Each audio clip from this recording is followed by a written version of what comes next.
Then invocation. Travis, can you give us one? Thank you.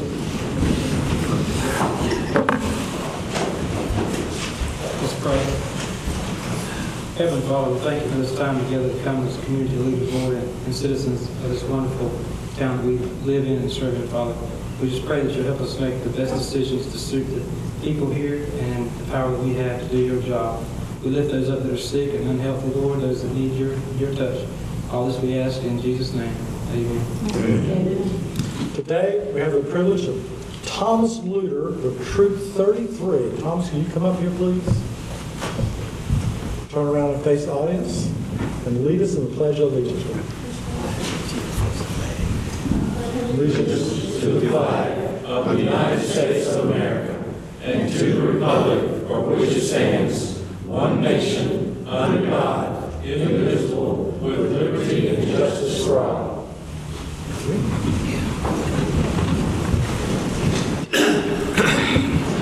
All right. We've got some changes to the agenda on the presentations. Item number 3, update from Raleigh Area Department Authority. That's going to be removed off of this agenda.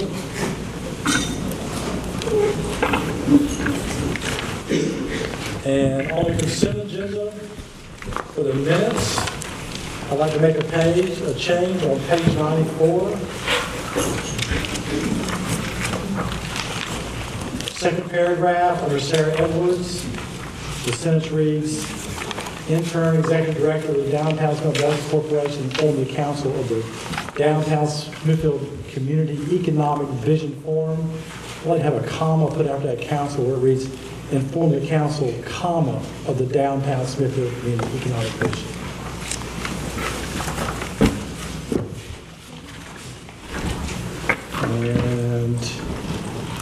And that's it. I need somebody to make a motion on those changes. I'll make a motion, Mr. Mayor, with the noted changes.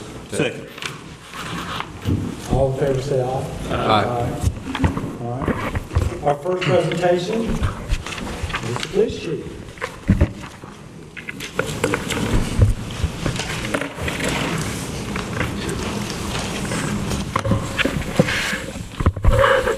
Thank you, Mr. Mayor, Council, honorable citizen guests. Appreciate you giving me a few minutes this evening. Make a presentation to Officer Richard Connerly for Police Officer of the Year in Smithfield. I'd ask him to step up here, please. The Police Department recognizes one officer annually as Officer of the Year.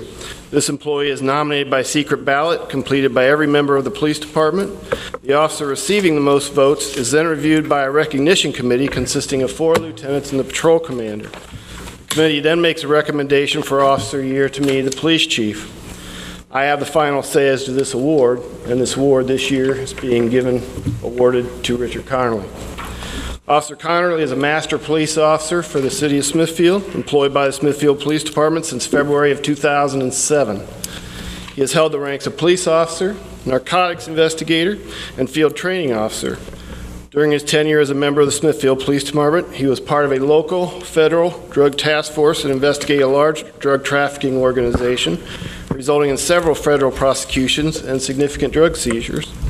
He's also been extremely instrumental in the training of new police officers for the Smithfield Police Department. They are very successful to this date, and most of them remain employed here. I'm going to ask the mayor if he would step down here and award this plaque to Officer Connerly.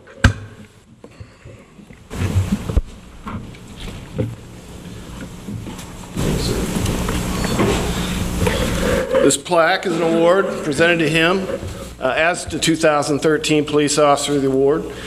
He will also have his name placed on a plaque at the police department, which has all of the officers of the year on it, and it is in the lobby of the police department. I would ask you that you please congratulate him.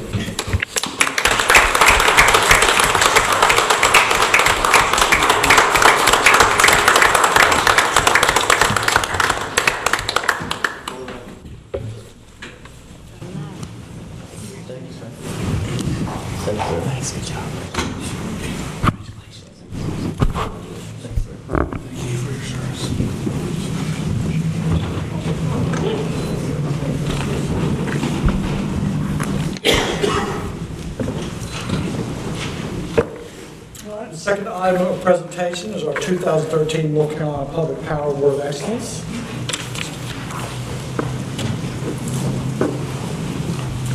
Mr. Mayor, members of the council, citizens of Smithfield, I have some good news for you. Electricities has nominated us and awarded us 3 very high honors for recognition for outstanding electric service for our electric utility. And tonight we have with us Rodney Johnson. He's our electric superintendent to receive these awards. They have recognized us for excellence in terms of outstanding service to our customers, outstanding energy efficiency, and in doing so, you might guess, then financial stability as a result of that. Mr. Mayor, would you like to present these plaques?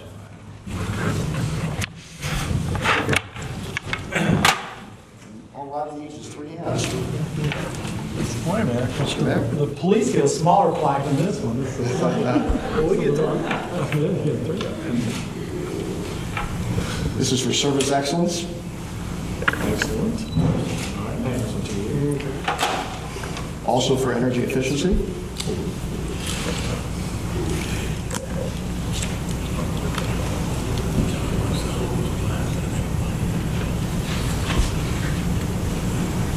All right, time's up on that one. And that all ties together in terms of financial stability. And Rodney and his crews have done an outstanding Oh, job. here. Why are you not in there? That's Well, you okay. weren't here long. He deserves the credit.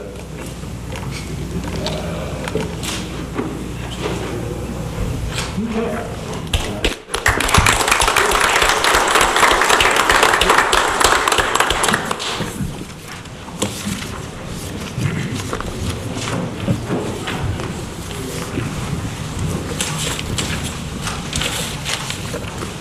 Okay, we're now going to move into the public hearing side.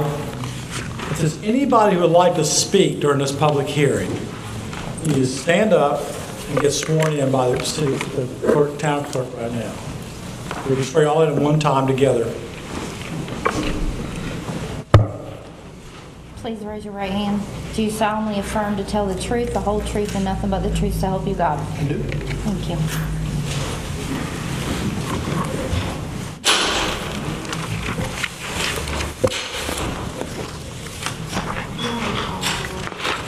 Ready? Okay. The applicant is requesting to rezone approximately 3.45 acres of land from R28 residential agricultural to B3 business. The property considered for rezoning is located on the southwest side of West Market Street, approximately 1,200 feet north of its intersection with Wilson Mills Road. Let me refer you to the map and orient you. This is the McDonald's at Wilson Mills Road. This is the old Hallie Myers and the Kmart.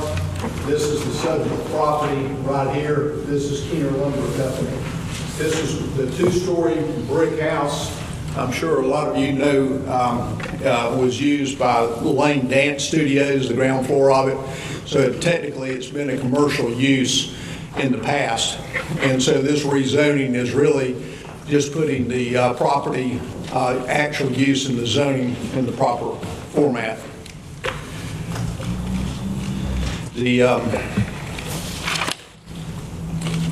In your packet, you have the base information, you have the staff report, of which the highlights I've already stated to you. The intent of the rezoning is for commercial.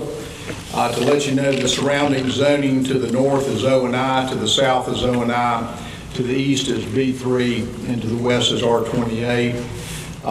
This rezoning is consistent with the town plans, the comprehensive management, growth management plan, as well as the unified development code. And it's also compatible with the surrounding uses, which I mentioned were basically already commercial. The town of Smithfield will be the water and sewer provider for this property. Duke Energy will be the electrical provider.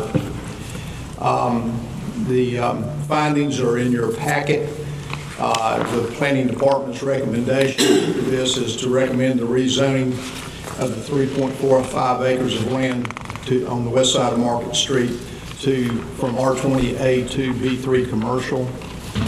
And the planning board at its March 6th meeting voted unanimously to recommend the rezoning request also. So the council is now requested to take this into consideration and render a decision. Do we have a motion to open the public hearing? I'm sorry, no. I move we open the public hearing. Second. Thank you, Edward, for correcting that. That's all right. I want to make sure we're legally proper.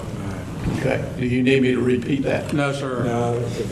We need to vote on the motion. Yes, we do.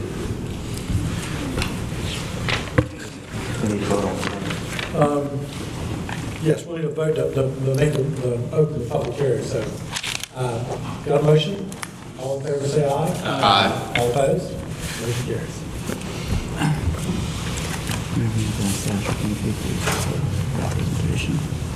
Who's the applicant? Do you agree with the presentation as presented to the council? Well, I don't really have a present. I mean, do you agree with what Mr. Ember said, that he's correct? I do, absolutely. I couldn't have said it better. All right. Is there anybody wants to speak on the public part of this? Anybody want to speak? No. We need city council needs to vote on this to approve it? You go through the questions that we Paul. You want me to go through the questions? Well, I mean, we need to address them either in one by one or as a group. Well, that's what I referred to, the approval criteria there that you have. You have a total of 8 findings that the council has to consider. You can do it individually or you can do it as a group. I'm looking for a motion for doing them all as a group. Well, I move we close the public hearing. Sorry, I'm doing a poor job there. All in favor, say aye. Aye. I would then move that we adopt all findings of fact as agreed as set forth in the materials. Second. Findings of fact 1 through 8. The motion is second. All in favor? Aye. All opposed? I move that we approve the rezoning petition. Second. All in favor? Aye. All opposed? I think we've got another public hearing. Do we need to make a motion to go back into the public hearing? Make a motion. Second. We'll do it. All in favor, say aye. Aye.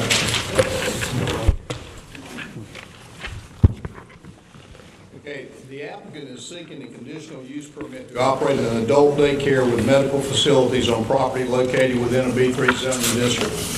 The property for consideration is, for approval is located on the northeast side of West Market Street, approximately 625 feet north of the intersection with Wilson Mills Road. Let me refer you to the map again. Again, this is the McDonald's. The property in the consideration is the property which was the former Ellie Myers store. And this is what's under consideration for the conditional use piece of property. You're probably aware that it is a strip center that was the Kmart and the Ellie Myers. Years ago, it was subdivided into 2 properties. So it's always been 2 properties, at least for the last 10 years, I believe.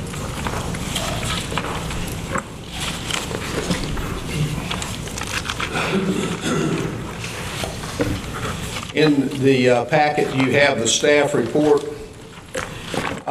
This facility will be an adult care facility, will be used as a PACE center, which is a program for all intensive care for the elderly, and will include comprehensive services of professional services by physicians, nurses practitioners, pharmacists, social workers, physical therapists, speech therapists, occupational therapists, nutritionists, and personal care assistants. There is a similar facility to this in Fayetteville that the manager and I have visited in the past. It is a very impressive facility where senior citizens basically it's a one-stop shop for medical facilities. And for the elderly, they pick the patients up, they take them there, and they return them at the end of the day. There does not appear to be any environmental issues associated with the project. The buildings will have to be inspected and approved by the county before renovation can occur. Zoning to the north is B3, to the south is B3, to the east is B3, and to the west is office and institutional. An adult daycare facility is compatible with the strategic growth plan as well as the Unified Development Code providing that the conditional use permit is granted by the council. Also, the surrounding land uses are commercial in nature and not residential, so therefore there would not be any issues there.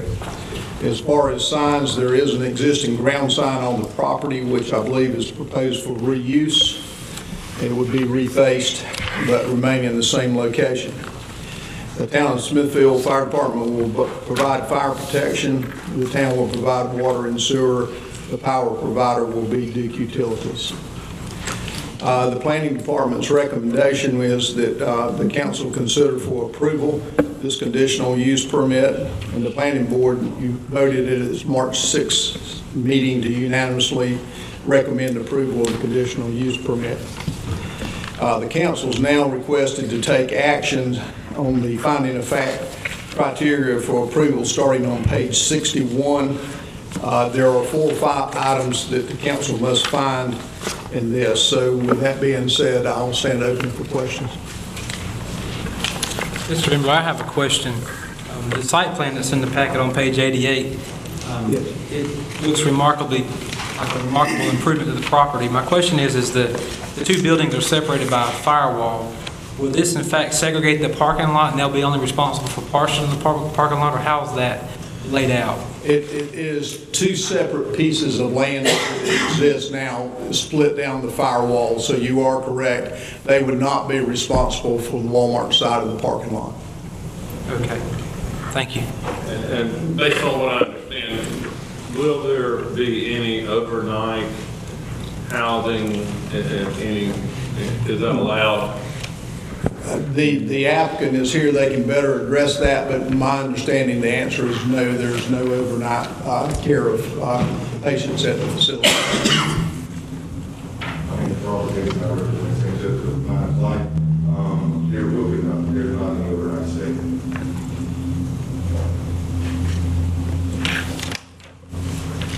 Well, it sounds like a great thing. We have needs that this facility will meet. Excited about it. Is there any other questions for Mr. Paul? Make a motion to close the public hearing. If I may, does the applicant agree with everything that's been said today? Is it accurate? Yes, sir. All right. Is there any public comment? Anybody here speaking to that? I'll entertain that motion to close now. All right. All in favor, say aye. Aye. All right. Paul, we're going to need to go through each of these 4 facts. Is that correct? You can do it individually, or you can do it as a group, just as you did on the rezoning previously. Do I hear any objection to doing it as a group? I move to adopt findings of fact 1 through 4 as set forth in the materials.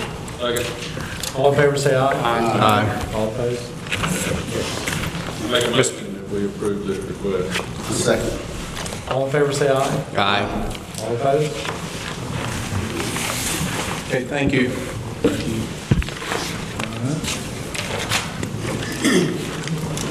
All right, we now come to the citizens' comment section, in which any citizen that has any concern they'd like to bring up for the council is welcome to come up and speak briefly, but on whatever subject you want to speak about.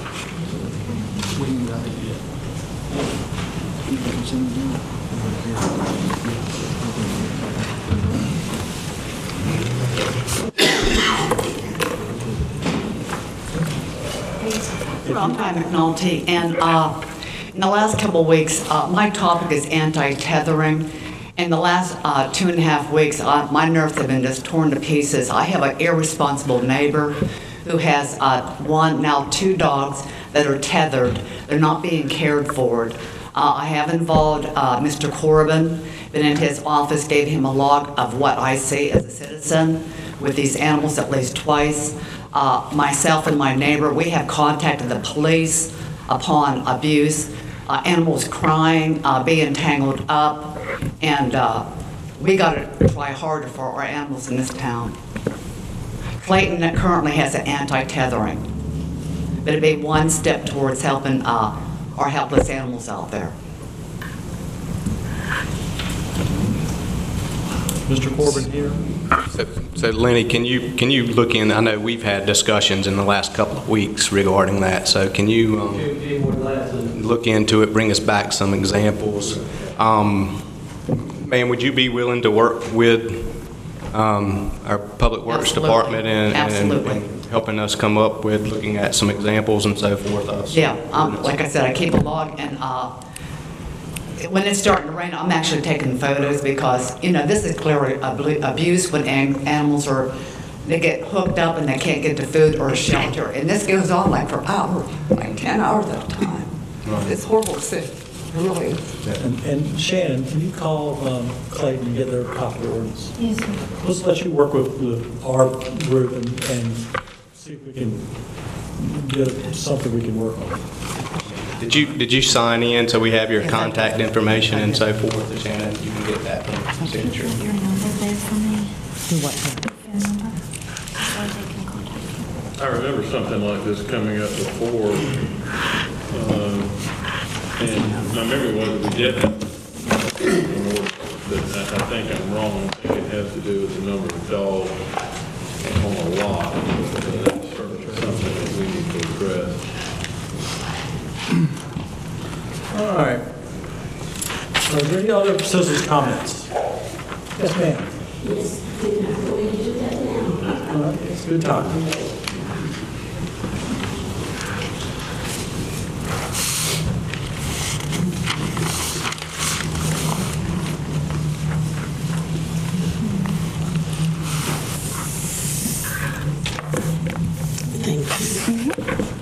Yes, my name is Vanessa Holliday. I am on the board of the Family Life Center here in Smithfield, and we are in a contract with the town as far as lease agreement, where we purchased the building, but we're sitting on the town land, and we're having difficulties as far as providing programming and funding. Because as it is now, it's difficult competing with other businesses or organizations that rent rental space for events. So we're not able to get any specific rentals. So that cuts us out of getting some funding that we would ordinarily be able to get. Sitting on town land, of course, we're not able to have any types of champagne, alcohol, or whatever. So a lot of people would like to have wedding receptions, and we can't offer our space for that rental. So we're not getting the type of rentals that can help us bring funding in. So we're asking if there's anything that the town can do or suggest, or how we might be able to work together to be able to see how we can be more competitive. Maybe if the town would be able to give us some type of support at the Family Life Center to be able to provide the programming for the youth in the county. So that's basically what I'd like to talk about. And I've already spoken with Mr. Sabiston about the little building behind the Family Life Center. I think it's the concession building, as regarding probably trying to use that during the summer to be able to maybe sell items out of there, to be able to fund programs at the Family Life Center, and to have it closed down during the winter. So that is my major issue that I would like to discuss with the council.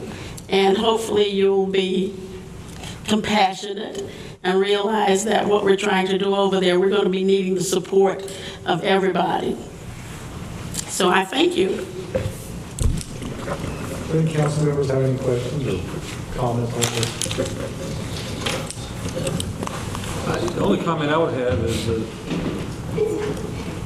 Bob, if you could maybe help us understand the lease and the restrictions in the lease on their activities. Not now, but maybe if you could email us something. Sure. I think that's what, at least about 10 years ago? Yes, it's been quite a few years ago.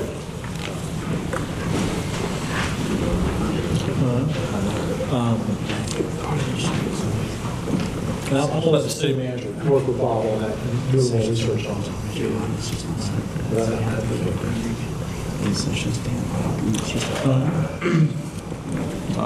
Mayor, also, if you would, with the staff, check on the use of that building too, how it's used, and make sure that ever how it's classified now as the user, to be sure that we can use it according to what she wants to move it towards.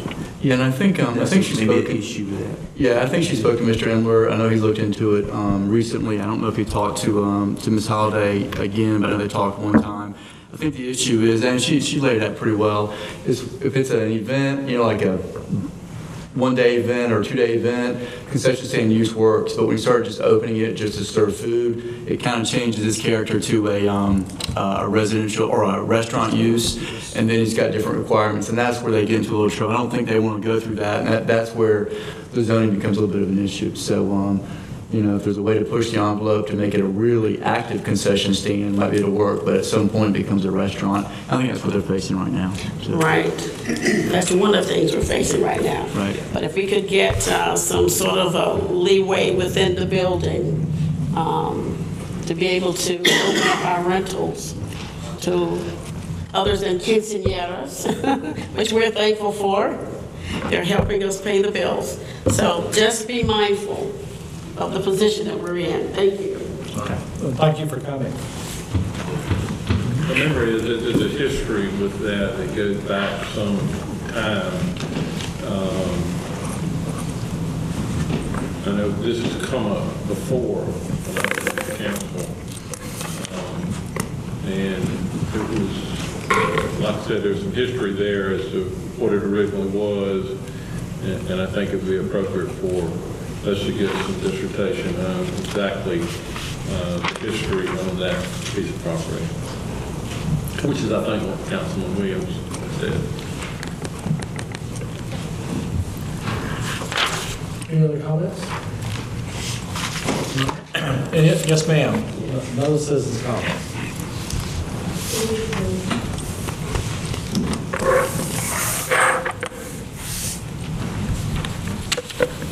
Hi, my name is Glenda Jordan. I'm a resident on Pine Street. However, I've been a homeowner since '04, but I just moved and started spending time in the house the latter part of last year. And one of my concerns that I'm going to express tonight, and I've talked to Mr. Branch, Lenny Branch, about it, is because water stands in the curb. The only time it goes away is when it's warm and it evaporates. Mr. Branch came out and surveyed the issue, and he did explain what the problems are. However, he did hire a contractor, David Hinton, and they came out and did some repairs in the curb just in front of my house, and it has made a tremendous impact because the water, it's not as much standing there in front of my house, but the whole street need repairing, and that's because it's by the water standing there, it's a haven for mosquitoes on a breeding ground. It's not good. So I'm expressing this concern to you all tonight, and hopefully you all will take it and correct it, rectify it. Lenny, can you give us some information on that? Yes, sir.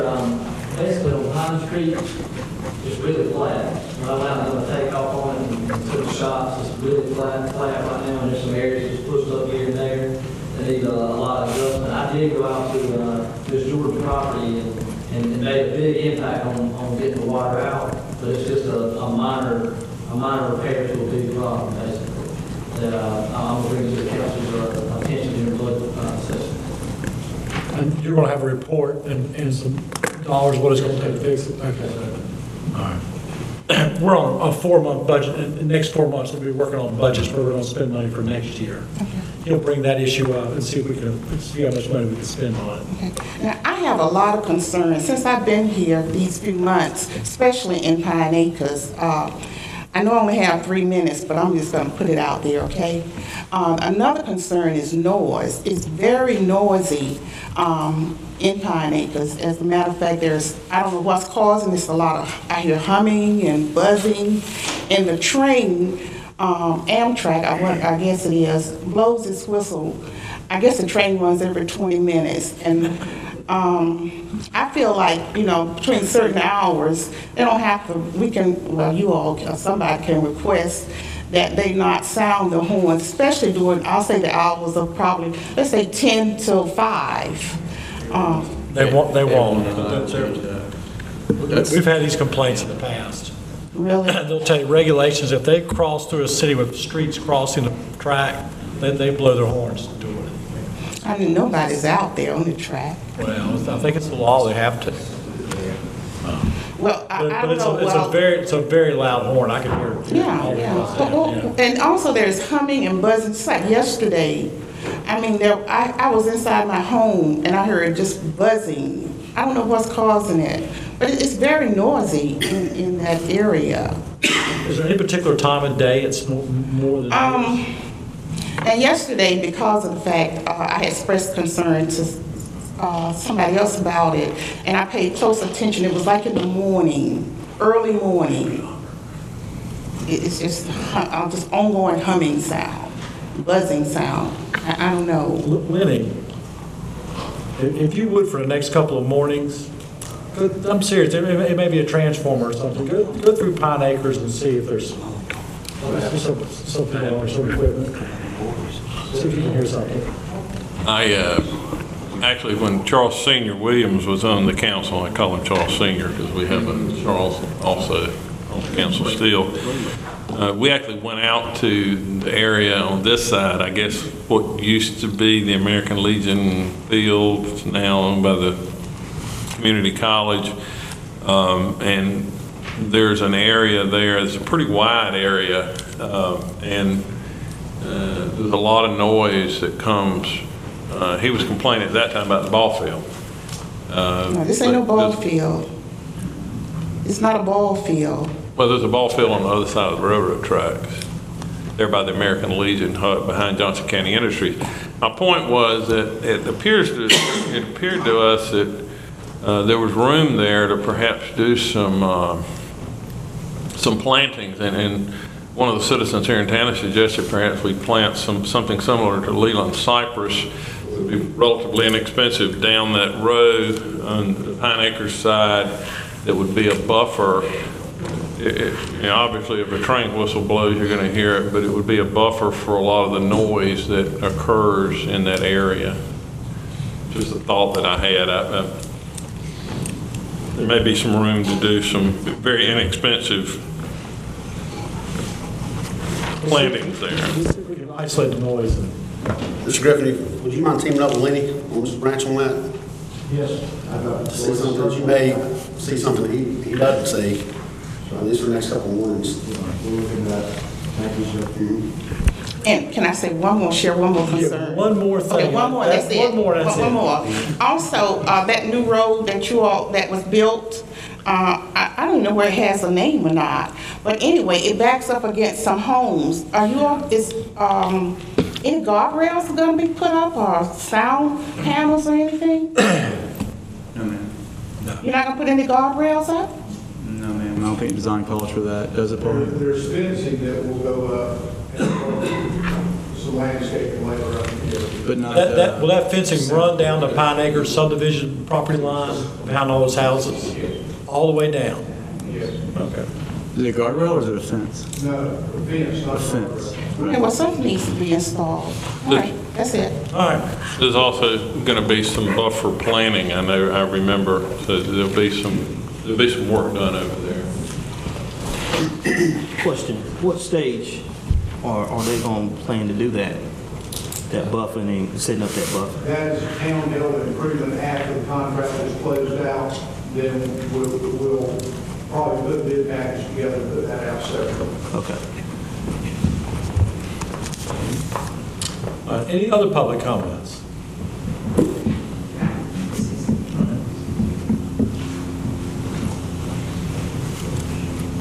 I'm Lucy Washington, and I live on Birch Street in Pine Acres, and I might be, the young lady we were talking the other night, and I'm having the same problem on Birch Street about the water.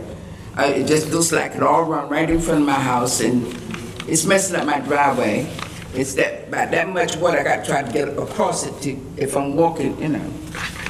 If they come out and clean the streets, you know, get around the what you call it? Storm. Yeah. Apparently they don't, because leaves and everything is there, and there might be help stopping up some of the drainage, but the water that's collecting in front of my house. And she told me that she had spoken to Lenny, and I said I was going to call him too, but since we're here tonight, I thought I'd mention it. And as much as going to be checking over there, my street is right behind hers, and the noise, I know what she's talking about because I hear it too. But in the beginning, I thought it was coming from a radio or something, but it didn't. You know, I said, it just, and I said, well, I don't know what that's about. But it's usually early in the morning, like she said, about 5 or 6 o'clock in the morning. So I don't know where that's coming from either. But let's do a little while, and let's stop and then start again. So that seems strange to me. But I really would like that water taken care of. And just to let Lenny know, what is the address? What's your address? My address is 406 Birch Street. 406 Birch Street, Lenny. Uh-huh. Lenny will go by and look at. In Pine Acres. And while I'm here, I would like, and I brought this up before about that lot in front of my house. And I was told that who owned it, but it seemed like nobody could do anything about it. So who do I need to talk to that can get some action done about cleaning up that lot in front of my house? Because foxes, squirrels, rabbits, everything, deers running across my lawn from that lot. It's built, it's grown up. So Is that right across the street or next door? Right across in front of my house. Lenny. We could, if it looks unsafe or like rats and stuff are living in it, we can force the property owner to mow it and clean it up. We'll send somebody to inspect the lot first. I reported too many times we have actual foxes running through there. So I consider that being very unsafe. Paul, can you get Brent to take a look at that? Anything else? We'll have people look at that lot and your drainage issue. Thank you so much.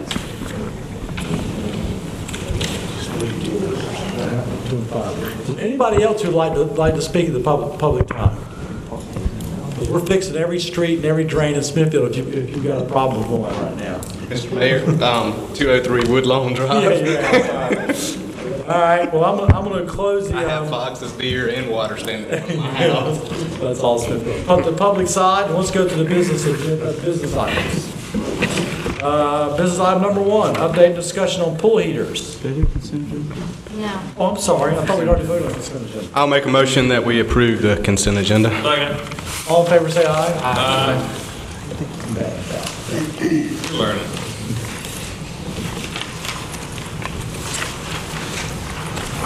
Evening, Mayor and Council. Back before you tonight, as we discussed at the last council meeting, to come back with a plan on replacing the remaining pool heaters. We replaced the one at your approval at the last council meeting, and everything's working great right now. Both pools are being heated. There are still 4 remaining old heaters. 2 of those are not working at all, and then there's one that, according to the technicians that have looked at them, say it looks like it's pretty close to dying out, and then there's one that the technicians say may last another 6 months to a year. So based on the proposal that we've got here and the prices that we've got, after talking with Mr. Savison, our recommendation to the council is to replace 3 of the heaters at this time through Pool Tech, company out of Fuquay-Varina, and to do the UV system work. Again, that would be from Miracle Pools, a company out of New Bern, and you can see the total cost there to the town for the 2 projects, and depending on how the council wishes to break it up. Obviously, an alternative would be to replace all 4 of them at this time that are remaining. After Mr. Savison and I talked about it, we said, well, if it was at our house, we probably would wait until the very end, because even if we replace those others and this one goes down, we'll be okay. It won't be an emergency type situation, so we'll get every bit of the life out of it, you know, that we could. So I guess from there, I'll just ask if you have any questions or. Is the county going to help pay for some of this?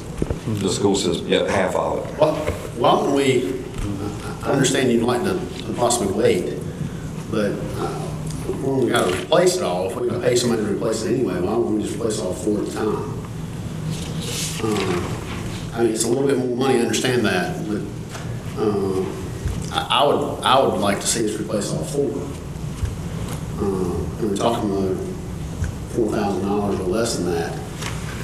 And if I'm not mistaken, Tim, each month, you pretty much do about $4,300 to $4,500 a month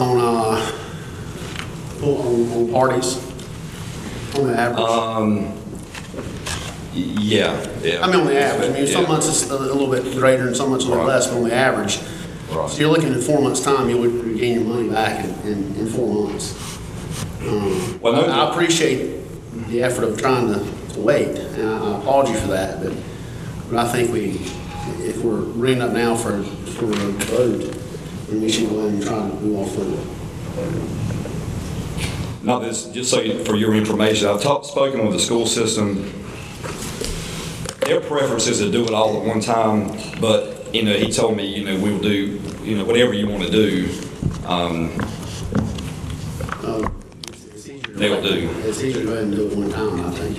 That's up to discussion, but I would, again, I applaud you and Paul for trying to obviously conserve and put up as long as we can, but if we're going to do the work, we might as well do it all at one time, I think. Tim, did you in fact, the pool tech, is that the one that you said you were recommending? Yes, sir. Okay, has those contractors actually been to the job and you feel comfortable with them doing the work? Yes, sir. We actually, Laura called references, and they're a fairly new company in North Carolina. They've been in Atlanta. She talked with a YMCA there that they've worked on, and 3 or 4 references she spoke with, and they spoke very highly of the company. So I do feel comfortable, yes, sir. And you mentioned the school board there, they acknowledge that they're okay with yes, sir. The process. In fact, the contract says they'll pay the first $500. Does this cost reflect that $500 taken out? Yes, sir.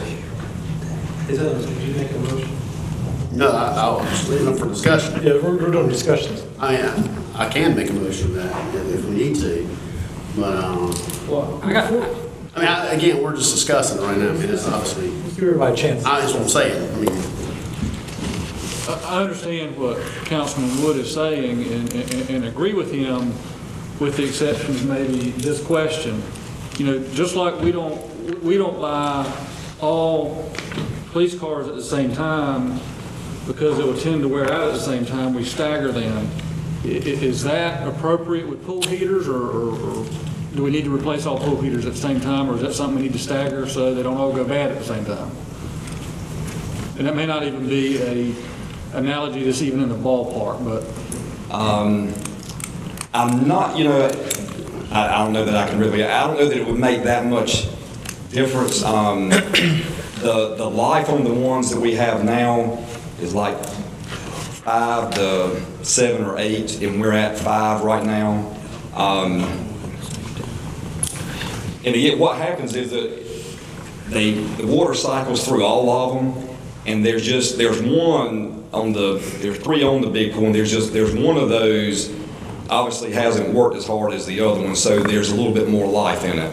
But yeah, I guess at the end of the day, you could say, you know, if you waited on that particular one at the end of the life of all of them. Do you anticipate replacing within the next year? Yeah, I mean, he would. Obviously we don't know that, but with the trouble we've had with it. Yeah. He said that, yeah. Does the pool work? Is it best to have them all? It is best to have them all, because then they don't each have to work as hard. The 4th one's functioning now. Yes. Right. It's currently functioning. So Right, that's right. I mean, I certainly understand Roger's point, but what about as far as from an installation standpoint, it's a pump? So, I mean, is it hard to get to? It's a heater, excuse me. I mean, as far as coming back and putting it in, I mean, it could go out tomorrow, I understand that. But from a cost perspective, I mean, is it pretty much a set cost? I mean, yes, sir, if they came out, if they did it all at one time for this one heater, would it pretty much be the same price, with the exception of price adjustments? I know, with inflation, whatever else, if it was a year from now. Right, yeah, it would be. I mean, we're not saving anything in labor is what I'm asking, really. No, I don't think so. Now, again, just like you said, the price, I mean, in a year, it probably is going to go up. A couple of the contractors told us that a price increase was coming. Laura's talked to the manufacturer several times about specifics about the heaters, so we can learn more about them. And they haven't mentioned that to her. So, I mean, I don't know if that means $10 or, you know what I mean? I mean, that's like anything that's going to go up. Will this company also provide a service contract? Yes. Of course, a warranty that, I guess, routine maintenance. What is the warranty on these? 1 year.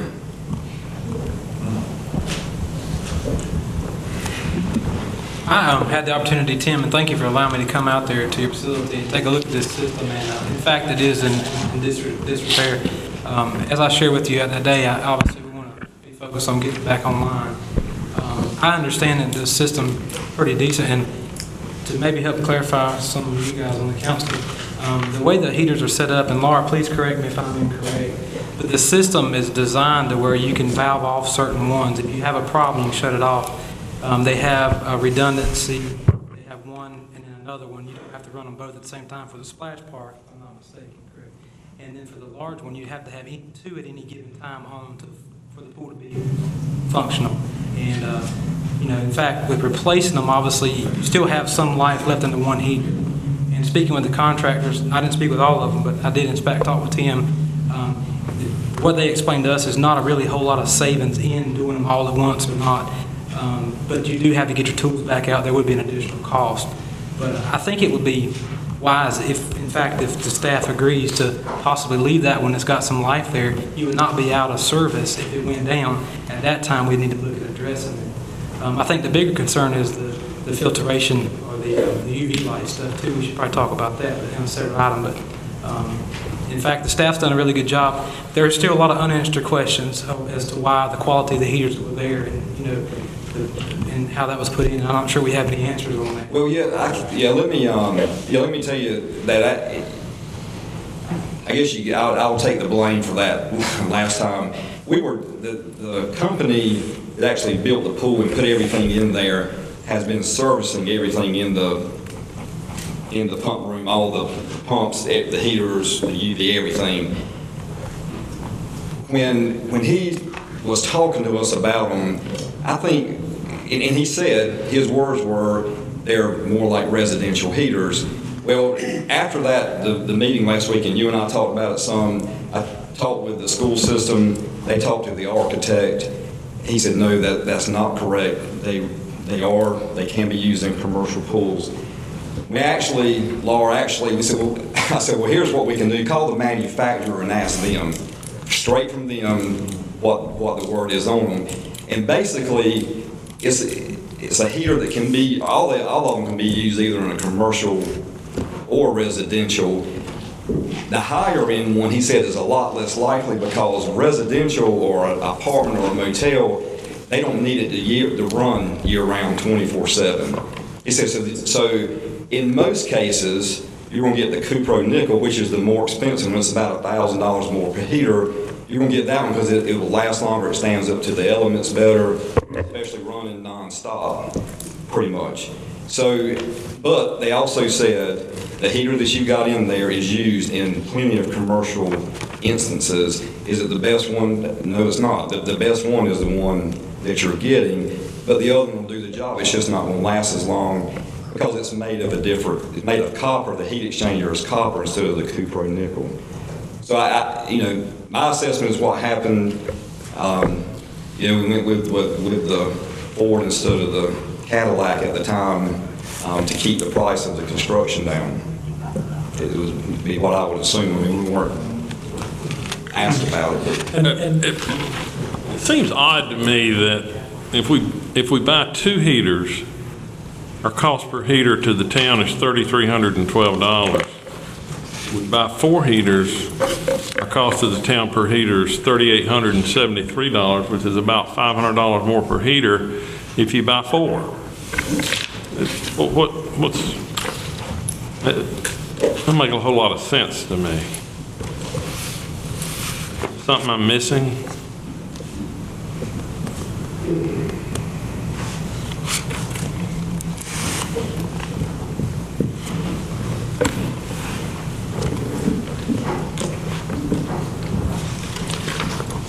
Well, I have to get my calculator and make sure I did my math right. I mean,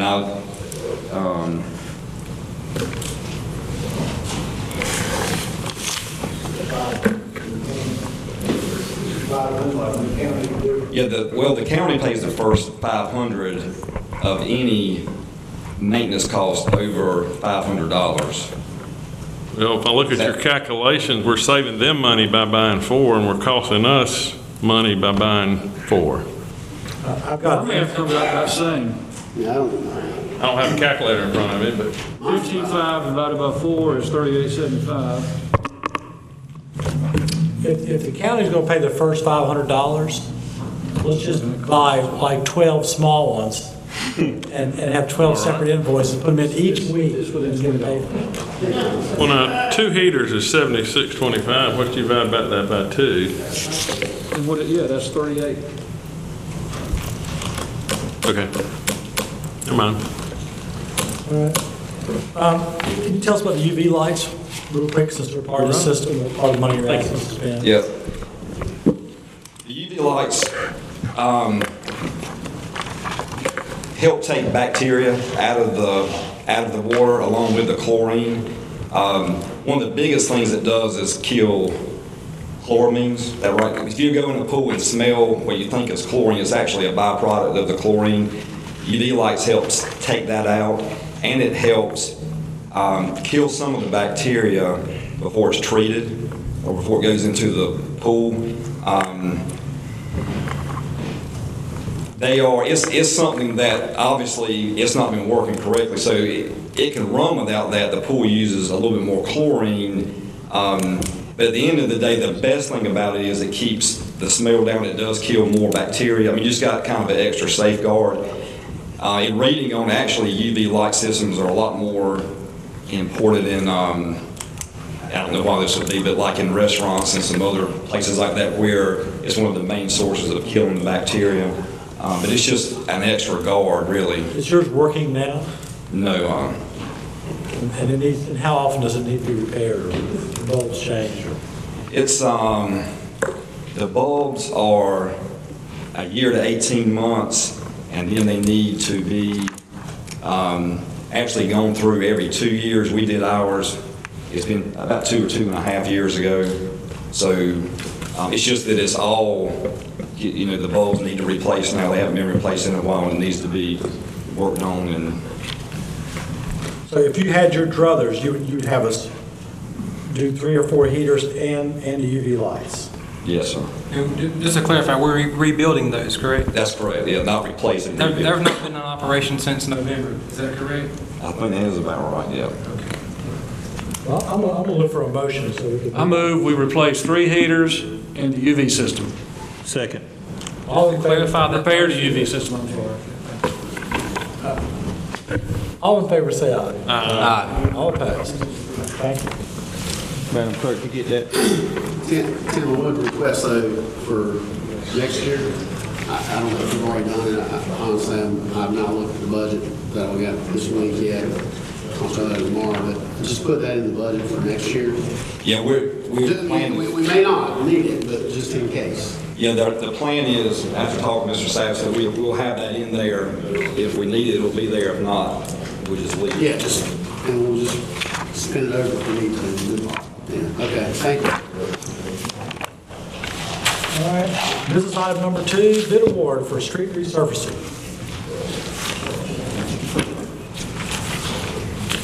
You got some money to fix the air conditioner?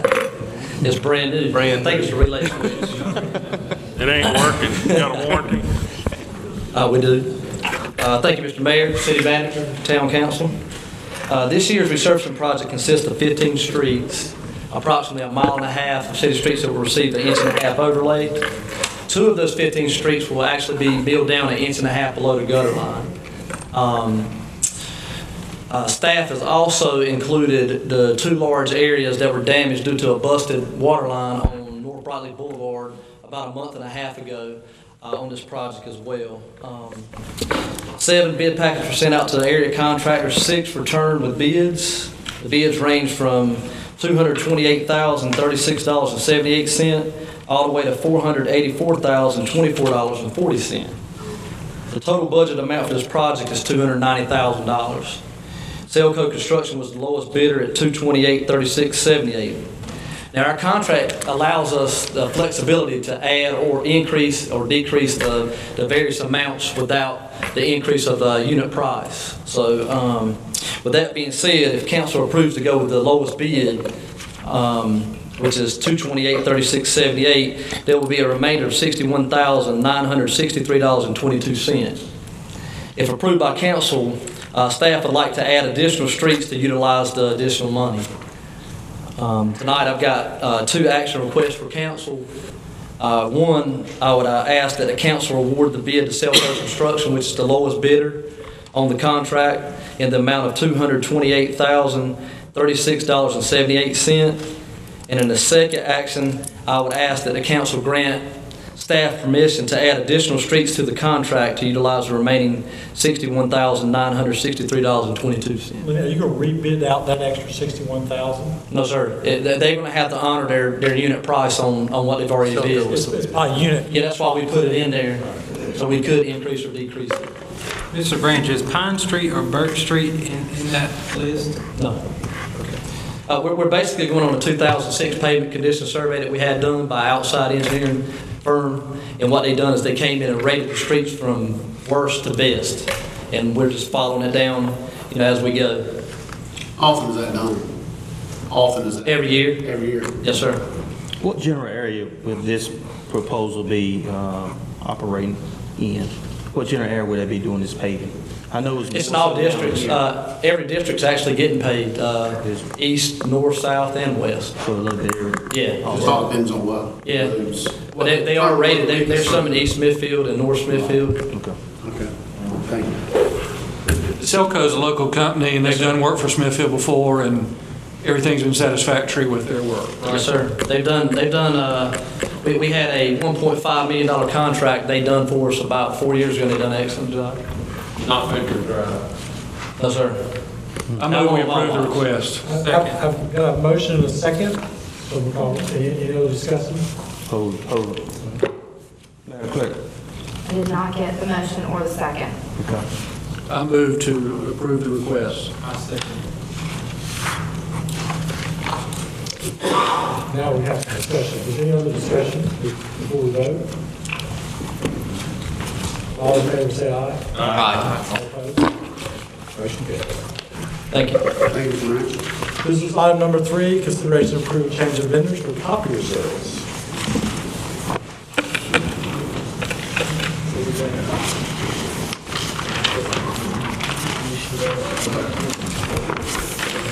Mayor, Councilman, the only thing I will add to what's before you is, as you look at the comparison sheet, digital document, which is really not in the running, had a tier level cost per copy.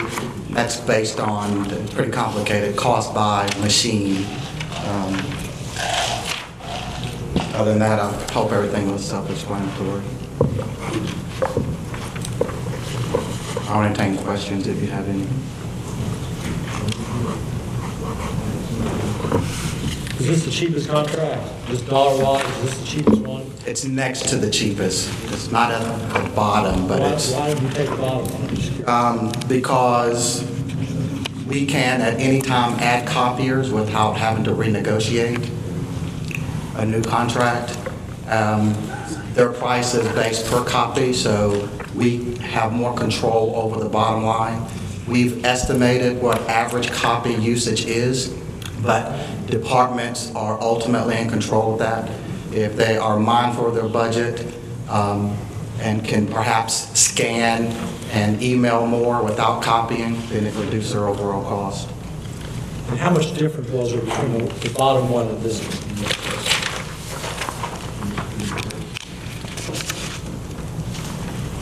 I mean, I know it based on how many copies you use. The one unclear variable is property tax. And so if you look at Quality Office, I've estimated their final cost to be $2,224 plus property tax, whereas with Toshiba, property tax is included. So I don't know exactly what that property tax will be, but they're so close that my recommendation is, in this case, for not the cheapest price on paper, but the next to the cheapest. And again, we control ultimately what our charges will be. There are no fixed costs. This money is already in the budget. This is just a question of approving a different contract. That's correct. Mr. Styler, have y'all checked references with Toshiba? Do you feel confident with that? Yes, I did check references. And this, in fact, is going to take away in some of the problems that the staffs have on some of their current machines. You're going to be getting new machines. We hope so. I'll make a motion that we approve the change in vendor contract. I'll second that. Any other discussion? All in favor? Aye. All opposed? Motion passes. All right, this is item number 4, update regarding water plant improvements. Mayor, this is more in the nature of truly an update. You'll see in your materials that were passed out, we did just receive the preliminary engineering report. Looks like this in your materials from Wooten Engineering. We got that Friday afternoon, and I sent out an email to you that will give you a link basically to the site that you can have the entire report. And if I'm not mistaken, Ken, you may know this, I never really heard from their response. Were they going to give us actually multiple hard copies in the near future? I know they just gave us the electronic one on Friday. I believe their intent is to bring the hard copies to the meeting. Okay. Well, we might try and get those earlier. It's a pretty long report. It's about 200 pages long. It's got a bunch of maps. You can look at it with the website link. Basically, it's there, no problem. Printing it out, though, with our copier, just with the different map sizes was very difficult. What I tried to do for you with this document was kind of pull out the summary sheets. There was an executive summary that was a couple pages. It gives you a really good overview. Then there was an evaluation of the different options. They gave you a little bit more detail. So it's about 20 pages of the guts of the report, but not the full report. So I want to let you know that it's pretty good reading. Gives you a really good idea of the alternatives that they were recommending. What I'd really like to do is get you, basically, you've got the access online now.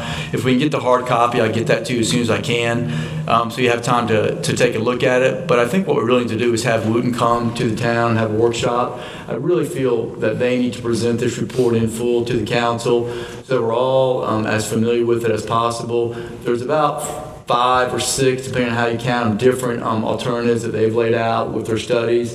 They can rationalize and tell you what they think the best option is. They've got a cost benefit analysis in there that I think you'll find pretty helpful, and they can give you the options. And there's lots of good decisions there, but the dollar amount does range pretty wide depending on which option you're most comfortable with. So I think you need to hear from them. They've done most of the work, all the work on the study. There could be more. And hear from them, and then I think we can take a look at, do we need to pursue another opinion, get another option? Maybe there's another quick fix we can get by with for another 5 to 10 years, which I'm fully willing to take a look at. And I'd like to hear from them, since they're the deepest in it, and see, hey, why can't we just do this and do a quick fix? And get some feedback there. And then if we're like, well, maybe we can still look for a quicker fix. Maybe we can get another opinion if that's the wish of council, and see what they think about how another opinion might hold up to their rationale about why they think a bigger fix is required under Wooten's opinion. So with that, if you can try to let me get my hands on that hard copy, maybe Ken can kind of run that down tomorrow or the next day. We'll try and get that to you if don't already have some produced. Usually they'll produce them pretty quickly and have multiple copies for us. And, with that in mind, if we can try to maybe in the next 2 to 3 weeks, try to have Wooten come visit us at a special workshop, I think that would be helpful for us. Because it's a big project. You're talking a minimum of pushing $2 million. There are some grant funds that may be available, at least in part, with a September date that may be very helpful for us. So I think with this report, in theory, we could apply, in the next month or so. The grant cycle, we probably won't be able to do that until the next available one is September. But you know how it goes. If you wait too long, then you're pushing up against that deadline pretty fast. It'll be here very quickly. I'd like to have some decision and just some finality so we can go ahead and try to get some of those funds at that September offering, because I think this grant opportunity is fairly new, and after September it's going to probably be a very popular grant application, and it's kind of a first come first served basis. But email I sent to you last week about the new tier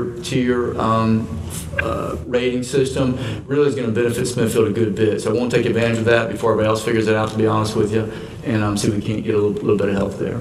So with that, again, we'll get you more information, and maybe we can have a meeting the next, say, 2 to 3 weeks based on what Ken gets, and kind of hear from the engineers firsthand.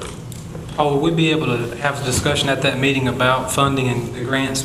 Absolutely. In fact, I'd say Wooten did a good job on this report. They have got analysis of grants and available grants in that report as part of it. It's just a few paragraphs, but it's actually very helpful. And they really, absolutely, and they're prepared to. In fact, we even kicked around the idea, could we apply for one of the sooner grant applications coming up, one of the grant cycles for one of these grants, the same one that's available in September? Could we do it this week or next week? And I just felt like we're going to be rushing too fast. I mean, I'd rather feel very good about the project answer and then go after the funding. So we decided to wait on that. It would have been a rush and a difficult deadline to meet, but they have some good information on those grants. And Ken's got his own information on some other related grants too that we can talk about at that time. I'd just like to say, I've been to these meetings, and I don't like when you get there and they give you the report 3 minutes before the meeting starts or a day. If we can get those reports at least 2 weeks in advance, it gives us some time to look them over and try to understand it. I will make sure that you get those well in advance. Thank you. I don't want to do an audit and get it 1 day in advance or whatever. 1 day. Are there any questions for Paul about this water plant improvements and that kind of stuff? Well, let's get those reports and see what we do. All right, moving on to item number 5, update regarding electric rate review by Power Services. Mayor, this is very quick. Really just want to give you a heads up. In case you're reading things in the paper and elsewhere, under the new tax reform law passed last year by the General Assembly, there is a new tax, a 7% sales tax that is being added to electric bills. It's going to offset about 3.22, I think, percent of a tax that was part of the bill. So it won't be going up. The 3.22% plus 7 is 7 total instead of 3.22. I think is the right math on that. And I wanted to make sure that we understood that. That is a state law requirement on that. Certainly, if a municipality or power service, although most of them are not able to do it, can afford to offset that with a reduction, that could happen. I don't believe we will be in a position to do that, and it's our understanding from most municipalities, local and in the eastern part of the state, that most are not trying to offset that increase. It is a mandated increase from the state that will be paid by the customer, sent to the state, and then us refunded or credited a certain amount, a portion of that will come back to the town. I just want to give you a heads up on that. We've talked about some different ways to get notice out to our customers that might help with that information, but I want to make sure that the press had an opportunity to cover that. It's not really new news in the sense of what it was part of that tax reform passed at the end of last year. I want to make sure that that we're aware of it and that we really have no choice in the matter of adding the tax. Again, any offset, we could look at that, but I think that will be a tough goal to achieve in this upcoming year. We can certainly take a look at it. So currently the tax on electricity is 3%. 3.4? 3%. 3%. It's going up to 7%. Going up to 7. That's state. Those funds go to the state. That's correct. The town will not Do we reap get any any of benefits from them? it. Say again? Do we get any of those? Yeah. Yes, we do. They do come back, they do come back. The good news is the In the way of a franchise. 3% is already being paid, that's going to roll off, but then the sales tax goes up from 3% to 7%. There's a rollback and then a roll up. You completely confused me. It is We pay, our customers pay gross receipts tax at 3.2% right now. That goes off July 1st. And effective July 1st also, that the sales tax goes up from 3% to 7%. So there's two changes. So it's 3% in. There's a rollback. Right. So I think there's a slight increase overall. But not a full 4% on the total bill. Because the 3.22% comes off. Right. Mr. Mayor, Yes, sir. when I got on the council 4 years ago, the town of Smithfield was taking $1 million out of the electric fund and transferring it to the general fund. When I got on the board, I evaluated what was going on, and you know, we are utilizing electricity. We're servicing in and around 60% of the residents in this town and the businesses. And to me, it's not fair that those people using our electric are being charged additional funds to transfer into the general fund. The first year I was on the council decided to reduce it to $800,000. And that was a step in the right direction. And we did reduce the residential rate, I think twice in my 4 years by about 2.5% each time. We did not reduce the commercial rate. Leo Daltrey several years ago, the State House tried to pass a bill to restrict the monies coming out of that going into the general funds. It failed only in the state. It did pass at the state level, and to this date our town continues to take out in the neighborhood of $600,000 from that electric fund into the general fund. We have had a recent audit which showed that our balance in that fund was not up to the standards of our bond. And I think it's high time that this council addresses that fact and looks at reducing the amount of money we're taking out of that electric fund and plowing it into the general fund and come up with a plan to get out of that business. There are some options we have. We could raise the mill rate if the council saw fit, so that there would be money coming in if we had to operate the town. It would make it fair for all the citizens of this town. But I just cannot believe that at some point this council agreed to do that years ago, and it's time it stopped. Now, I don't know what all you have in the budget coming forward with us, but it is a travesty that this council needs to correct. And I would urge this council to address that in this coming budget process. My proposal would be not to cut it out for next year, but to reduce it down to about half of what it is, and then direct staff the following year to reduce it completely. We're talking about possibility of Duke Progress buying out our contract. We don't know exactly where that stands, but there's going to come a time where we're going to have to face some of these changes that are going on, but it still doesn't answer this question of why we're taking that 60% of our electric customers and giving them a burden of paying more than they really have to. And that money that we take out every year, be it $625,000, $800,000, or $1 million, is money that could be staying in that electric fund to build up that electric fund over the years. Councilman, is that a motion, or is that just notice that you're going to be making that motion in the budget sessions?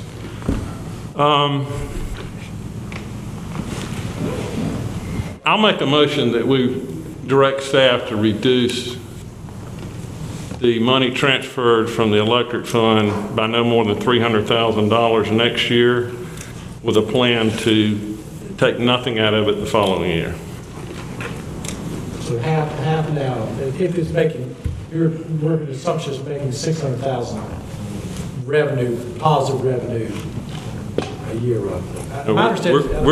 We're taking out in excess of $600,000 out of that electric fund and transferring it into general fund based on what I see.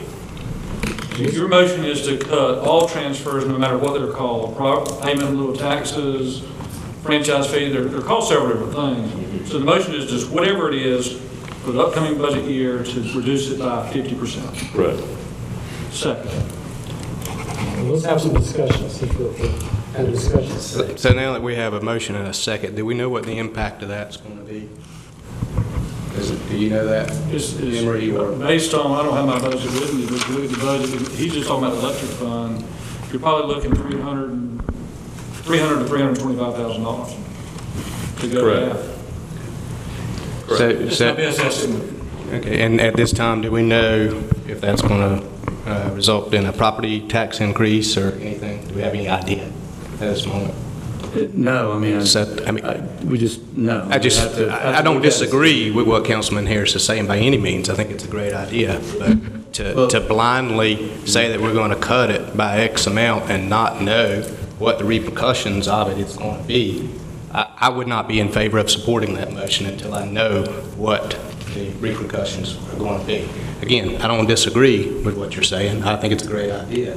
But I can't make an informed decision sitting up here and say, okay, cut it, when the law allows us to transfer a certain amount of money out of for operations and so forth. And I'm, again, not disagreeing. I'm just saying I'm not prepared to support a motion without knowing what the ramifications are going to be. Well, and I don't think anyone is, and I think probably the budget time frame, the discussion is the time to do it. I mean, right. I mean, we start budget meetings tomorrow night. We're just starting now, but also, I mean, there's a lot to look at. I mean, off the cuff, part of that transfer is for employee cost. I mean, that's a legitimate cost to the electric fund. They don't get services for free. So I mean, in fairness to the general fund, I mean, they should carry their weight, or they should take it all. I mean, there's got to be some logical application of utility paying for its services on that. Can you give us will you have time between now and our budget section tomorrow to give us a breakdown of the revenues of the electric fund and where you allocate those funds? Sure. It's confusing to look at it all. Yeah. There is, and I think, yeah, we can do that and talk. It won't be that difficult to give you a kind of a baseline thing, but I think you'll see when we go through that discussion is that the three general areas are, one, the support services, which is basically paying people, whether it's part of my salary, part of the clerk's salary, who do things for both general fund and utilities, including electric. Allocating that cost would be one area. Another area would be what they call the payment in lieu of property taxes, which, if you're Duke Energy, you pay property taxes. If you were owned by a municipality, you don't, because municipalities don't pay property taxes. So that's a legitimate business cost that, by the fact that they're their own entity in our town, they don't have to pay, which is a good thing. But it's not just a fictionalized transfer of funds just to get money from the electric fund. Then you have the similar transfer for the franchise tax, which again, if you're Duke Energy and you're in our town, you'd be paying a portion of that to the town for your cost of being located in the town, as you would in any town in North Carolina. So those are real costs that an operating utility would pay.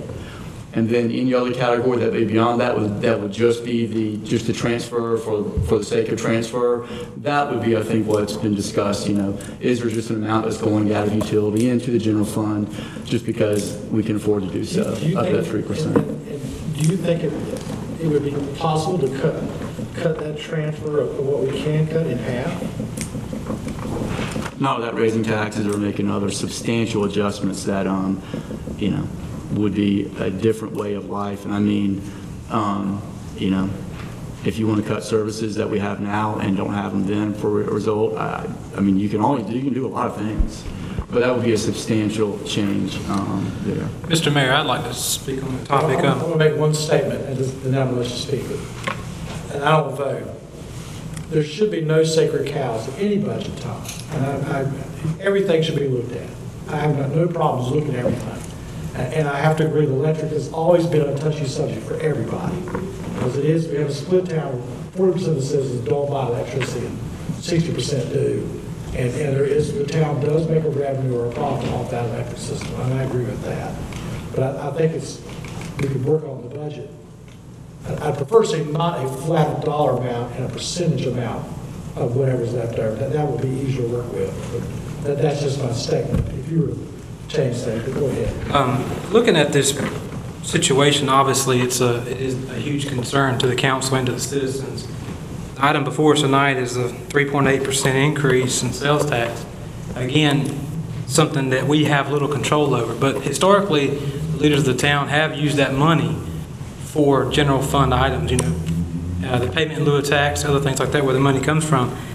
I understand Councilman Harris's concern and have done some looking at this since we got the budget stuff and we talked about it as far as, and just to clarify, I don't think our plan is to get out of the electrical business. I think you mentioned that, Mr. Harris. However, they're looking at buying out the debt and possibly consuming that. Could we still be able to be in electrical business and buy it at the wholesale price? However, I do think it's important that we take a very serious look at this. And I agree with Councilman Moore is what is this going to sacrifice? Because this, if you look at the numbers, we're looking at roughly $2 million, 13.65 what we were given, expenses and revenue. We're trying to balance that. If you look at 600,000, that's roughly 5% cut overall. Half of that would be a 2.5, unless I've done the math wrong. My major concern with this is obviously it's up for discussion. There's a motion and a second on the table. I think it's very, very important that we focus on this, but I think also we've got to make sure that every councilman has the same information. And I feel like that we, you know, during the discussions, if Mr. Harris has his concerns as well as others do, that we make sure that everybody has the same communication. So I totally agree that this is something we need to look at, and I understand the manager's perspective on this. He mentioned cutting services, which, you know, that's going to be a very complicated process. But one of my concerns with this budget is last year all capital improvements were cut out, and we're facing like the water heaters, things like that. You know, we're not improving any of our infrastructure, including our electrical department. We're talking about the smart grid program. There's a lot of things here. I really think we need to get a very serious look at how we're funding our town. I know, for example, Rocky Mount, some of the other towns in that comparison that Mr. Savage can give us, it clearly shows that they're also in the same situation. Some of them are using 30 to 40% of the money to fund their general budget. So again, I share the concern, and I would ask that versus taking aggressive action, as you've requested, Mayor, that we would table this item and have further discussion in our budget sessions. We've got a motion and a second, so we can't just table it. Well, Mr. Harris, would you like to withdraw your motion, or you want to up and down vote?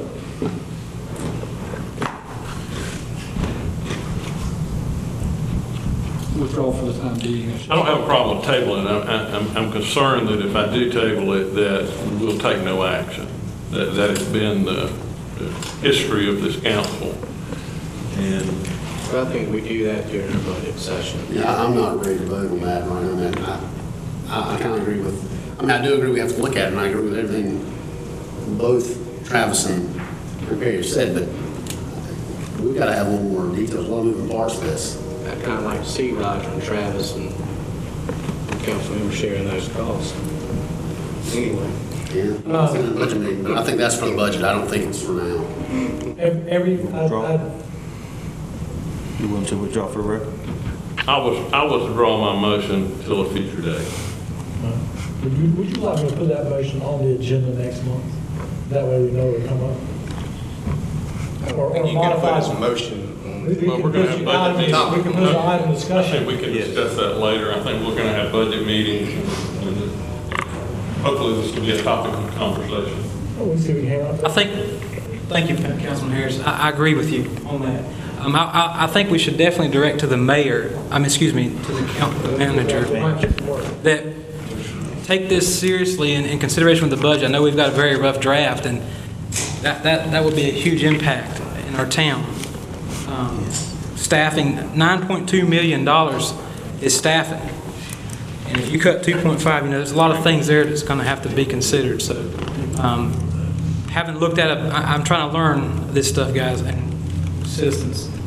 But it's very, very complicated. And I definitely agree with you. It is complicated, Travis. I agree with you. But sometimes if you don't take action, you just simply don't take action. And you will learn that. Yeah, I don't. Inaction is easy.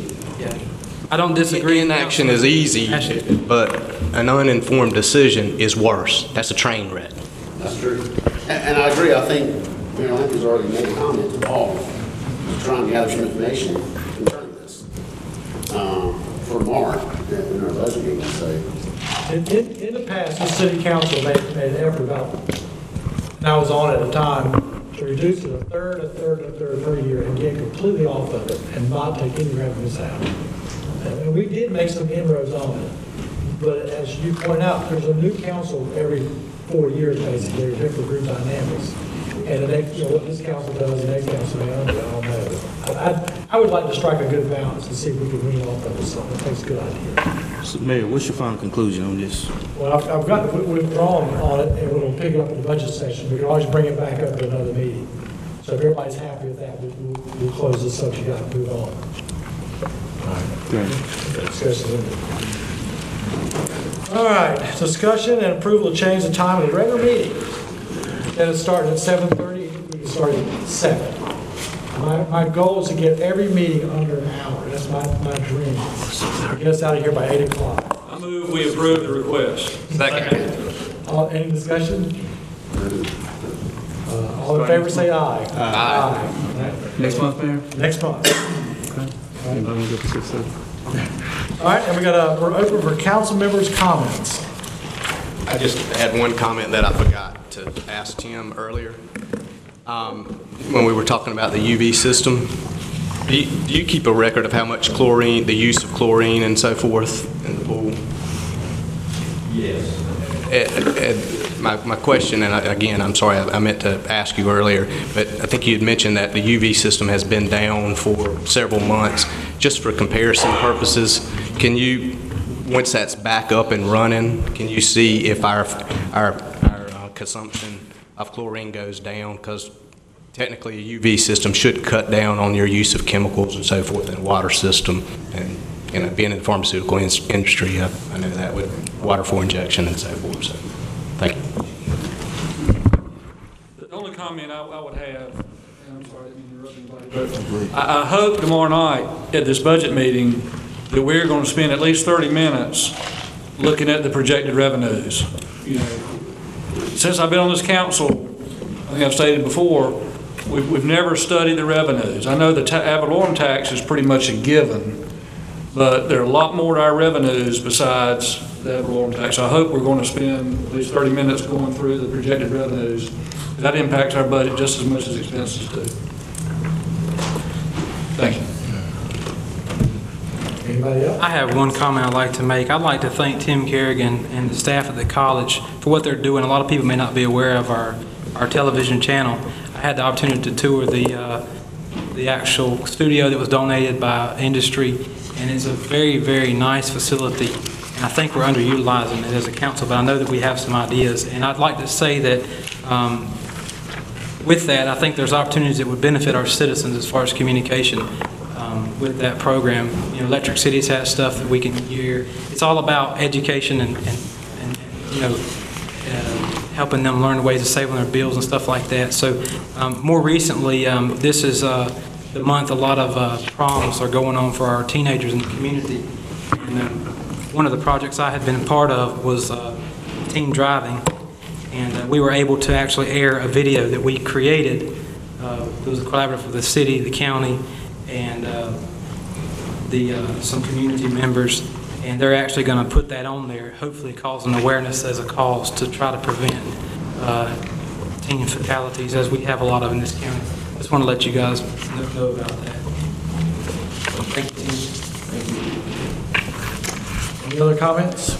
Yes, sir, Mr. Mayor. I would like to thank Mr. Lenny Branch, and I know I'm part of the East Smithfield Improvement Organization, and this past Friday, and I see one of the members here, Ms. King, we had the opportunity to go over to South Campus Community School, and they took on a small project, and they restored the Belmont sign, and it was just wonderful, how we went over there, and these are kids that are in an alternative school, and they didn't really think the impact that they had just by refurbishing a Belmont, a sign into a neighborhood. But some of the residents showed up, and we presented them with a plaque from the East Smithfield Improvement Organization, and also we gave them a lunch. But they were just so thrilled at how, to them it was just a little small project, but for the residents of East Smithfield and Belmont, it definitely meant a lot. And that's one of the things that we're going to try to do is, just let them kids know that, they made a small mistake and, in getting over it to the alternative school, but, they can bounce back from that. So I definitely like to thank Lenny for helping out with that.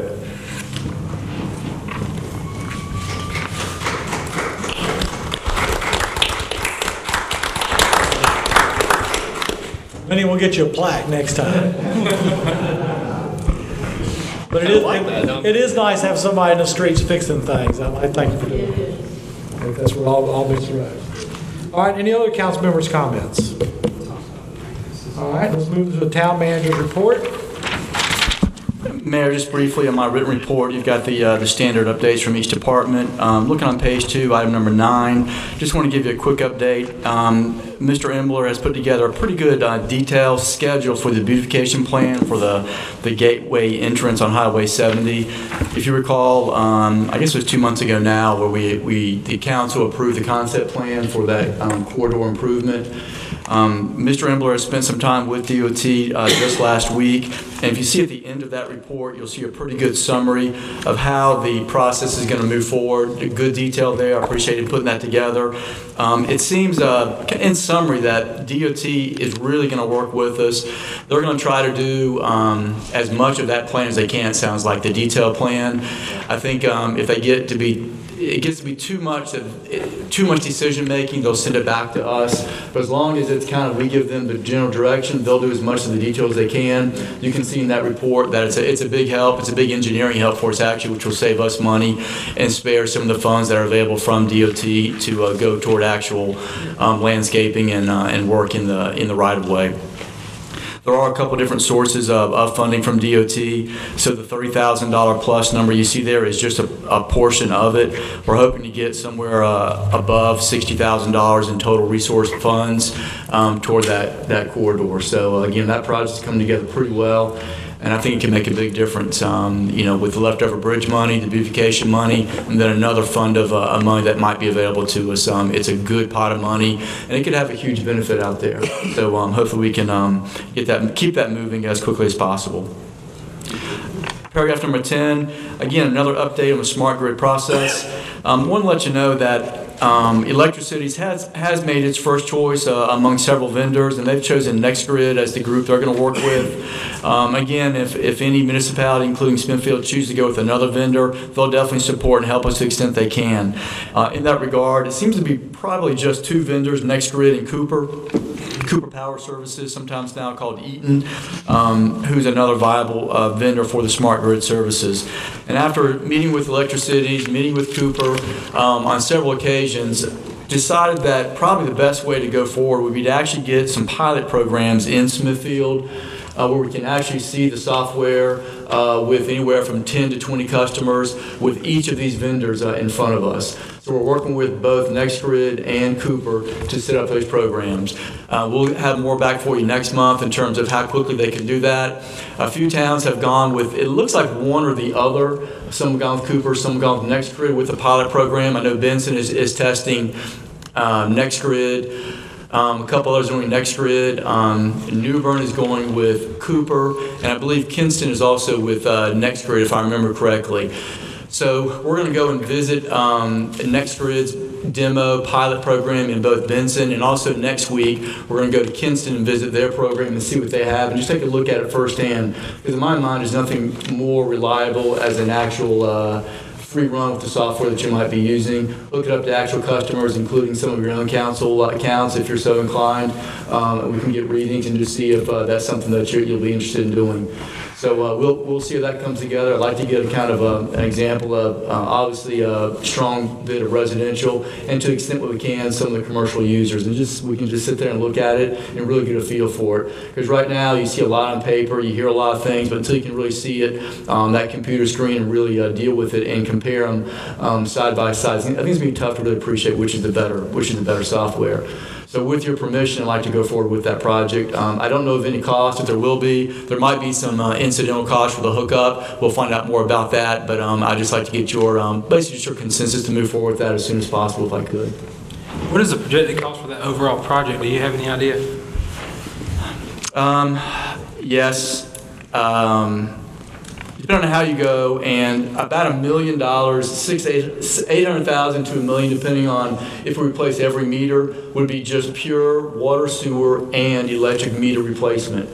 Even if we did nothing smart grid, we could spend that $800,000 to close to $1 million just on meter replacement. As part of this system, it looks like we're going to have to do that, which is all in all a good thing. It updates our meters, gets them in good shape.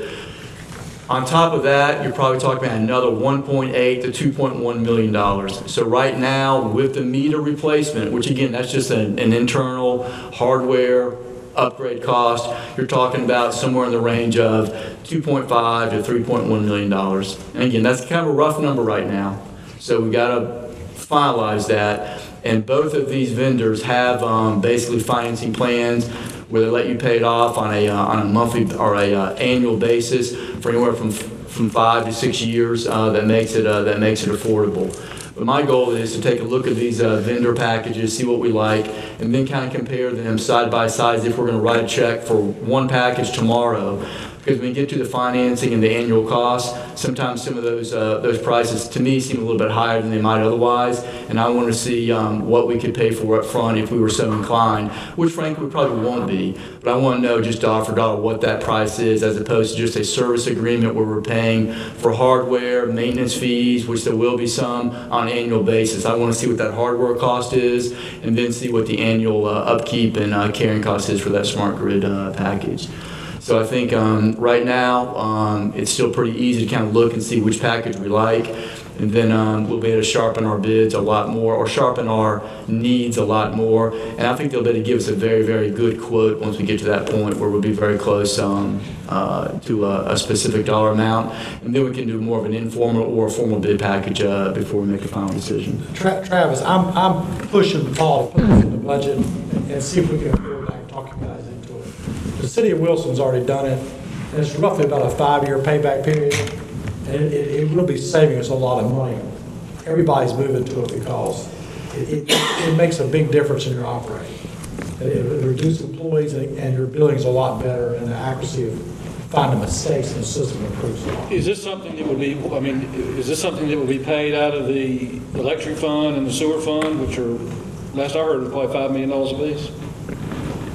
Yeah, yes, it could be paid. Yeah, it'd be utility funds. It could be paid either if there's a proportion of a cost, you could go 50-50. If we could proportion, the meter cost, we could maybe go 60-40, depending on which one costs more. But it would all be utility related costs, because this is not general for like general fund monitoring of accounts. This is all utility costs. Manager, my concern would be, and Mayor, I understand your comment about that. If it's going to save money, I definitely think it's something we should. And it may not, but we need to look. Well, again, I just want to make sure that we're looking at a want versus a need. We need to upgrade our water plant, and that paper there says around $6 million roughly overall, and then this might be just a want as far as a nice way to read a meter. I totally understand that, but I just want to make, are we committed to that at this point? Or? No, we're going to research it, price it out, and do a cost effectiveness study, and then we'll make a decision from there. Okay. I have one more question, sorry. Manager Savison, is it in fact, you mentioned the software, is that the same billing software that you guys vended, or this is not related? No, sir. Completely unrelated. Okay, I just want to make sure I didn't Yeah. misunderstand. And I mean, that's another issue we're going to look at, given our new information about some of the challenges we have both inside and outside with our billing software. It does have to be integrated, and we are working with the Present Logic system to see what they can do. They might have a little shortcut on some utility billing, but it wouldn't give us that true smart grid ability. And again, just to further answer the question about, the commitment to it. And again, council's changed, that sort of thing, but this was a pretty, well, I mean, it doesn't, until you get a final number in front of you, there's no true, we're going to do this. But the prior council was committed to going through it, just as the mayor said, taking a hard look at it, but was committed. In fact, it's been funded for about 2 years now. We just haven't had any vendors on the table that we're able to choose and move forward with it. And that certainly can change. But just to give you the history of that, that was a commitment. And as the mayor suggested, there's always a good cost analysis about how it pays for itself in the first 5, 6, maybe 7 years. But then after that, that's where you can really, you really can justify some cost. For instance, you don't have to contract meter reads. You can do it yourself, and some other savings that carry over year to year. And I understand that past council, and with all due respect to them, but I don't think they were aware that we were in the shape we were in our water plant either. So, and I just want to make that clear, that where my concern was. But thank you, manager, for your time on that. One of the things I would ask that I would like to know of a town that's had this for 5 or 10 years, and I would like to talk to them about how it's worked for them. So if it, not just implemented it in a year, but I'm talking 5 to 10 years. I think the city of Nags Head was one of the first people that put them in. I think they've had theirs for a really long time. And our new utilities, you've had some experience in these, haven't you? It's technology that's moving very quickly. There are not many communities that have lots of experience with it, but there are many communities that have leasing-based systems. You're exactly correct. The payback is relatively quick. It's over 5 to 7 years. And that's what the estimates that like cities have provided us just last week as well. And have you worked at a town that has someone in? I've done it with water systems. I've had a smart water system in three different utilities. They have paid for themselves. This radio system. Very lot of satisfaction. I'm looking at it as a cost saving. Ken, can I ask you a question? You mentioned a payback of 5 to 7 years. Can you give us some more information on that? Are you saying that our electrical system and our water reading system is that much out of compliance? Of $5 million? It's not out of compliance whatsoever. But in terms of having the smart grid, the things that you're able to do more efficiently with less downtime, you're able to do visually, just quite enormous. And so there are savings in everyday operation of the electric utility and the water utility that show up. And that's part of what helps you justify the cost expenditure. And we certainly, in terms of when it's time to consider moving forward, we will have detailed numbers for you to look at not only the cost, but also the estimated benefits are. If it's too expensive, we don't have to do it. Does it help with accounts receivable?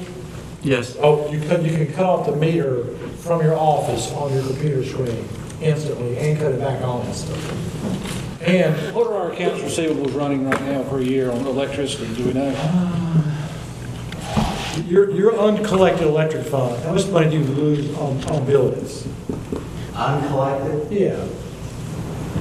I don't have an absolute answer for you, Mayor. Well, give us a close guess. Well, the problem is when we run a report, at least my best understanding, it runs a cumulative. And I'm reluctant. I would say in excess of $500,000 plus a year we're not collecting. Per year? Per year. That seems awful high. It seems really high. I think that number's in the audit. I'm not going to quote it, but I think it's in the audit. The next, and I don't want to break down all the benefits of it, but on the smart grid system, it's not just everybody's house at the end of the street.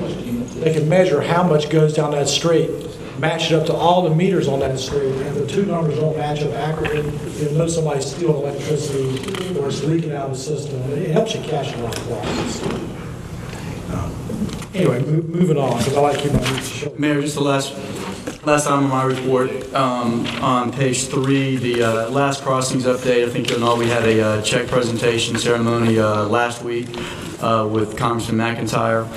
And so we are getting close. There is a plan to try and pave with all the new temperature requirements and all that with DOT as early as, I think you said Tuesday next week. Paul, was Monday. Of course, there's also a forecast of rain on Monday too, so we'll see how that goes. So again, we're just fighting the weather on that, but they are ready to move forward and they are very eager to get it paved. I want to let you know that there's also attached to my report another detailed explanation about the name change notification process. I mentioned that, I think last month, that we're moving forward with that. Mr. Emler and others have put together kind of a just a step-by-step how we're going to move forward with that. So that's in your packet for your information. And we are working again with the company that manages the leases at the outlet center and others through tourism and the chamber to help just to get the word out. And so there is a series of letters, notifications, and other notifications that we put together that come from 911 that will go forward. So again, it looks like it'll be, again, sometime between July 1. We're probably just going to try to give the businesses as much time as possible on that August 1 date of this year. So we're trying to do what we can in that regard. But that's the process that we're going to try and move forward with. The good news is, which we weren't sure, is that the Postal Service, they will deliver addresses for about a year to both new and old addresses, so that won't be hopefully too big a lost mail issue with when the street addresses do change. In 911, they do require the notification, but they're used to those kind of changes, so they will work with us to the extent they can. So we've got a little bit of help there, which we appreciate, but we are putting that together. One slight little twist is, you can see as part of the report, the name change that's been approved as part of this project with Outlet Center Drive for some time, embraced by the merchants, some time ago. That's been part of the plan. Selma had agreed, at least in a meeting or otherwise, for their portion of the name change. Not sure where they stand now with actually changing Industrial Park Drive in their jurisdiction to the Outlet Center Drive. We hope they'll get that resolved, but we're trying to get a firm word up from Selma on their timing of that, because they will have to go through the same notification process that we're going through. And we think it would be something of an inconvenience, most likely for the Selma businesses more so than ours, if they don't change that name. We think it would be a little bit of confusing for those on that end of the road. So hopefully it'll come together. I did want to alert you to that fact. Mayor, that's all I have. Mr. Manager, I know there was some concerns with the elder Mr. Charles Williams about RADA, lack of communication and whatever. And I know I did see Mr. Stanley King today, and but actually myself, I'm starting to get some of them same concerns as far as what's going on with the RADA grant. Just haven't really heard anything from them, really. He did show up, Mr. King did show up last week at the East Smithfield Improvement Organization meeting, but I'm just, the lack of communication of, really what's going on is kind of, concerning at this point. Yeah, so I understand. I try to give you their report, which is fairly brief as to what they're doing right now. And Mr. King was here and he was on the agenda. He asked to be removed from the agenda because he wanted to kind of give you a little bit more detailed report at next month's meeting, and to include the survey, which he thinks will be complete, that they're assisting with Piedmont Gas in that neighborhood. So he said he's got to be more complete and more interesting for you next month when they have a little bit more information. And just so you understand, really their task under that grant really is to just try to assess the needs, talk to the community about what they can do, and try to find other grants that may be available based on that needs assessment. So again, they're not there to do an actual project. They're there to assess, okay, what's the biggest need of the community, and that's why I think they were very happy to kind of jump on and help Piedmont Gas, because they identified that as a need, along with some other ones they've come up with. But Mr. King will be back next month, and that will be a great time to ask him, exactly to, we can have him explain as if it's the first time it's been presented to the public for a full-blown update, and I'll make sure he understands that before he gets here next week. And if I may, Madam Clerk, it's East Smithfield Improvement Organization. That's the name of the organization. You see, you have the East Smithfield Community Association. It's East Smithfield Improvement Organization.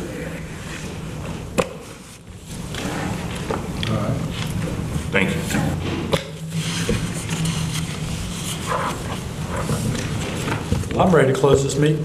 I move we adjourn. Well, we need to enter into a closed session. I'm going to need a motion to do so. Is that for a personnel matter or litigation matter? This is for a personnel matter. I make a motion. We need to reference this number right now. We get off the agenda.